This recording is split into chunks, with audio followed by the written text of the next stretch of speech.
پھر اطاعت سیکھ لیے تو حسین سے سیکھیے۔ کیا آپ نہیں جانتے خلفائے راشدین کا روشن دور امت مسلمہ کے لیے مشعل راہ ہے؟ وہ طریقہ سیکھنے تو حسین سے سیکھیے۔ میرے والد الاحترام دوستوں بزرگوں، ایک طویل مدت کے بعد آپ کی اس جامع مسجد میں محترم حاجی ملک اقبال صاحب، فاروق بھٹی صاحب، عثمان سکندر صاحب، لالا عتیق الرحمان صاحب اور دیگر معزز دوستوں کی پرخلوص دعوت پر حاضری کا شرف حاصل ہوا ہے۔ اللہ کے عالم سے دعا ہوں کہ وہ مجھے حق اور سچ کہنے کی توفیق عطا فرمائے، اور حق اور سچ کہنے کے بعد مجھے اور آپ کو اس پر عمل پیرا ہونے کی بھی توفیق عطا فرمائے۔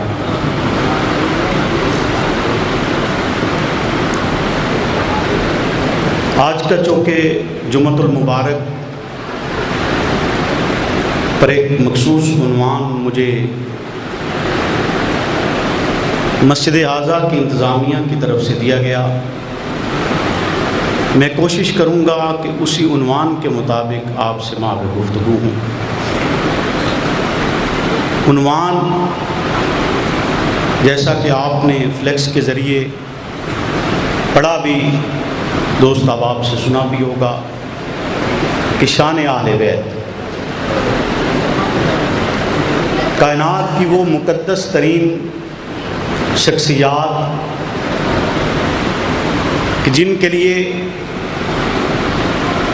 خلاق عالم نے آیت تطہیر کو نازل فرمایا، وہ مقدس ترین شخصیات کہ جن سے محبت، جن سے عقیدت اور جن کی اتباع ہر مسلمان کے لیے لازم ہے،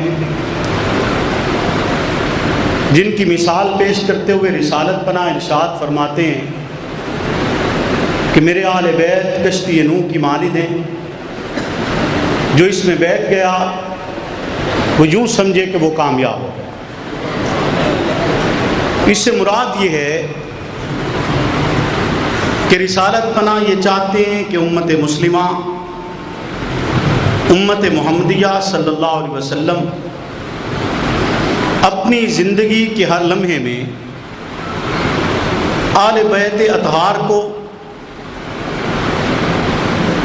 اپنے لیے مشعل راہ بنائے اور ان کے بتائے ہوئے طریقہ کار پر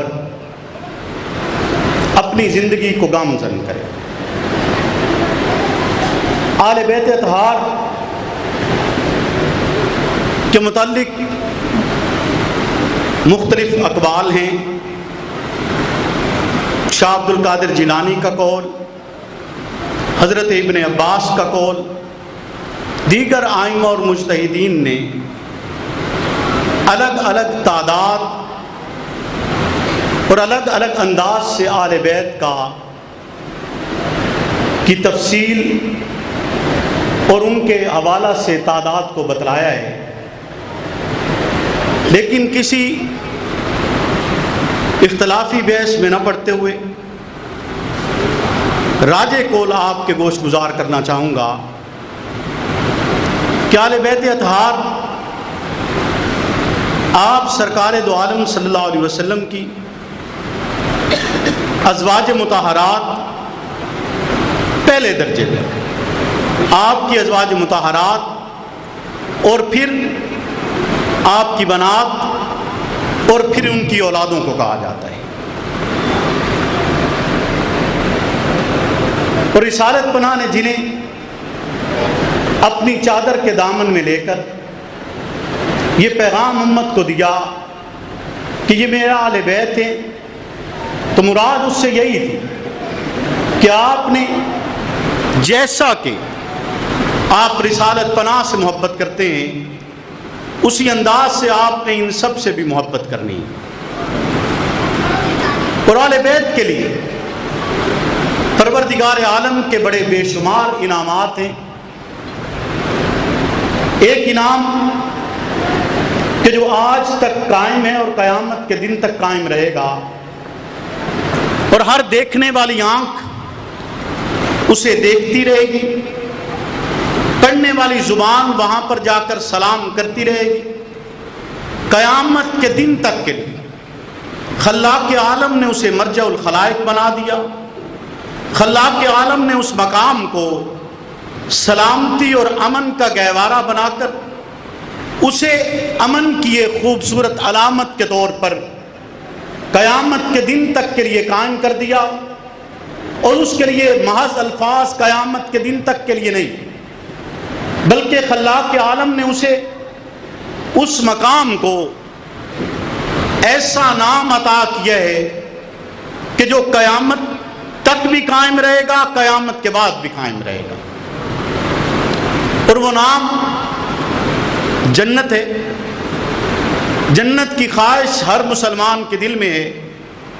لیکن خلاق عالم نے دنیا میں جس مقام کو جنت قرار دیا اور رسالت بنا کے نطق معصوم سے ادا ہوا، اس مقام کو ماں بین بیتی و منبری روضۃ من ریاض الجنہ، کہ اہل بیت کا وہ گھر، آپ کی زوجہ شریفہ کا وہ مقدس گھر، جسے قیامت کے دن تک کے لیے پروردگار عالم نے امن، سلامتی اور خیر کا مرکز بنا چھوڑا ہے۔ حضرت امی عائشہ کا وہ حجرہ جسے گنبد خضرا کہا جاتا ہے، وہ گھر جو اہل بیت کا ایسا گھر ہے جو آج تک قائم ہے اور قیامت کے دن تک قائم رہے گا، اور پھر اس کے بعد اس مقام کو اٹھا کر جنت میں رکھ دیا جائے گا۔ یعنی وہ ایسا گھر رب نے بنا دیا ہے کہ جس کے لیے رب نے فنا نہیں رکھی، جس کے لیے بقا ہی بقا ہے، کہ وہ قائم رہے گا، ہمیشہ قائم رہے گا، ہمیشگی کے لیے قائم رہے گا، اس دنیا میں بھی اور جنت کے اس مقام پر بھی۔ تو امت مسلمہ کو ایک وحدت دیتے ہوئے پروردگار عالم نے ایک پیغام دیا ہے کہ آپ اگر گنبد خضرا سے جڑے ہوئے تو آپ کو محض گنبد خضرا سے نہیں جڑنا، بلکہ آپ کے اہل بیت سے بھی جڑنا ہے، آپ کے اصحاب سے بھی جڑنا ہے۔ رسالت بنا اپنے صحابہ کے لیے یہ ارشاد فرما چکے ہیں کہ میرے صحابہ ستاروں کی مانند ہیں، جس کی بھی اقتدا کرو گے کامیابی آپ کے مقدر میں لکھ دی جائے گی۔ اسی طرح جیسے میں نے پہلے ذکر کیا کہ اہل بیت کے لیے سرکار نے فرمایا ہے کہ میری کشتی نوح ہے، جو اس میں بیٹھ گیا وہ سمجھو ہر طوفان میں پار لگ گیا، ہر طوفان میں پار لگ گیا۔ حدیث مبارکہ کے الفاظ ہیں، جو اہل بیت کی محبت میں اس دنیا سے رخصت ہوا وہ ایسے مرتا ہے جیسے شہید مرتا ہے۔ جو اہل بیت کی محبت میں دنیا سے رخصت ہوا وہ اس حال میں مرتا ہے کہ ملائکہ رحمت کو رب اس کی قبر کی زیارت گاہ بنا دیتا ہے۔ وہ اس حال میں مرتا ہے کہ ملک الموت اسے جنت کی بشارت دے دیتا ہے۔ وہ اس حال میں مرتا ہے کہ جنت کی طرف ایسے جائے گا جیسے دلہن اپنے گھر کی طرف جاتی ہے۔ اور جو اہل بیت کے بغض میں اس دنیا سے رخصت ہوا وہ اس حالات میں مرے گا کہ قیامت کے دن اٹھے گا اور اس کے ماتھے پر لکھا ہوا ہوگا کہ یہ شخص رب کی رحمت سے نا امید ہو چکا ہے۔ جو اہل بیت کے بغض میں اس دنیا سے گیا وہ جنت کی خوشبو بھی نہیں پا سکے گا۔ تو اہل بیت اطہار سے محبت میرا اور آپ کا دینی فریضہ ہے، اور اسی کے ساتھ ساتھ ان کی زندگی پر عمل پیرا ہونا، ان کے طریقہ کار کے مطابق چلنا۔ لیکن وہ عنوان آپ کو یاد رہنا چاہیے، توجہ ہے آپ کی؟ عنوان آپ کو بتلاؤں تو آج کی گفتگو کا عنوان حسینی کردار۔ یہ ساری تمہید میں نے اس کردار کو پیش کرنے کے لیے کی ہے، حسینی کردار، کہ آیا جو حسین کا کردار ہے وہ ایسی مشعل راہ ہے یا نہیں ہے، کہ مجھے اور آپ کو اپنانا چاہیے یا نہیں اپنانا چاہیے؟ بولیے نا، اپنانا چاہیے، یقیناً اپنانا چاہیے۔ وہ ایک بے مثل کردار ہے، وہ ایسا کردار ہے جس نے آزادی کی راہ سجائی ہے، ایسا کردار ہے جو ظلم کے خلاف بولنا سکھاتا ہے، ایسا کردار ہے جو حریت کا سبق دیتا ہے، ایسا کردار ہے جو کفر کو للکارنے کی ہمت دیتا ہے، ایسا کردار ہے جو منافقین کے خلاف سیسا پلائی ہوئی دیوار بن جانے کا سبق دیتا ہے، ایسا کردار ہے جو مجھے اور آپ کو زندگی کے عملی شعبہ جات میں ترقی کا زینہ بتلاتا ہے، ایسا کردار ہے جو جنت تک جانے کا راستہ بتلاتا ہے، ایسا کردار ہے جو رب کی رضا کے حصول کا مقصد اور طریقہ بتلاتا ہے، ایسا کردار ہے جو محمد رسول اللہ کی اطاعت کا راستہ بتلاتا ہے، ایسا کردار ہے جس نے انسانیت کو ان 14 صدیوں میں ہلا کر رکھ چھوڑا ہے، ایسا کردار ہے کہ جس نے کربلا میں ایسا منظر پیش کیا کہ انسانیت کا ہر طبقہ، وہ مسلمان ہے یا نہیں ہے، وہ ہندو ہے، وہ سکھ ہے، وہ عیسائی ہے، وہ یہودی ہے، وہ مسلم ہے، غرض کسی طبقے سے تعلق رکھنے والا فرد ہے، وہ آج بھی یہ سمجھتا ہے کہ حسین نے مظلوم بن کر ظالم کا گریبان پکڑا ہے۔